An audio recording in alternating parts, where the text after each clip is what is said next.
Now, normal people, when you say no or you won't do it exactly the way that they do, are going to behave in a calm way.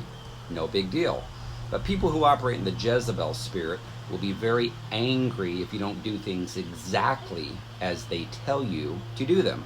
It's because they have these demonic spirits that they've been listening to since they were young, and they grew up and they continue to listen to them, and those demons get mad and angry, and it causes people who operate in the Jezebel spirit to be very controlling, very demanding, and that you must do things exactly the same way as they tell you to do them.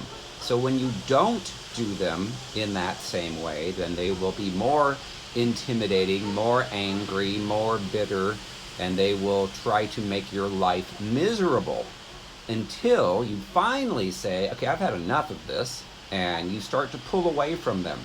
If you start to pull away, though, understand the next tactic that people who operate in the Jezebel spirit will do is to lie and slander you to as many people as they can, to try to cause them to hate you, to cause them to turn against you, cause them to want nothing to do with you, and to believe those lies. So that can make it really hard for you to live life. Well, understand that you need to submit to God.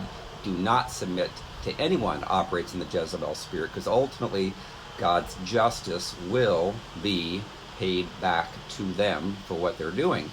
Now, of course, in the Bible, Jezebel, when Naboth had a vineyard, Ahab, her husband, King Ahab, wanted what he had. But Ahab said, no, I'm not going to give it to you. I'm going to give it to my, my own children and pass it on down. Well, Ahab was going to buy it. He wasn't going to just steal it from him. Well, once Ahab was told no, he came back. He was pouting about it. And then his wife, Queen Jezebel, said, well, I'll take it for you. I'll get it for you. And so what she did is come up with a plan. And she invited Naboth to come to a banquet, and she had two scoundrels, the Bible says scoundrels, lie about him, accuse him of blaspheming God, which he never did, and blaspheming the king. So they took him outside and stoned him and killed him. And then Ahab got what he wanted.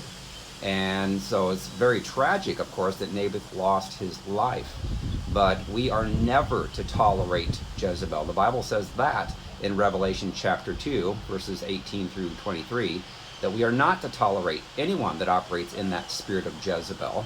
And it says that God will put them on a sickbed and kill their children with death. Oftentimes could be those that are symbolic children that they teach. So we need to do what is right, but understand that people that operate in the Jezebel spirit, they can't stand it when you say no to them.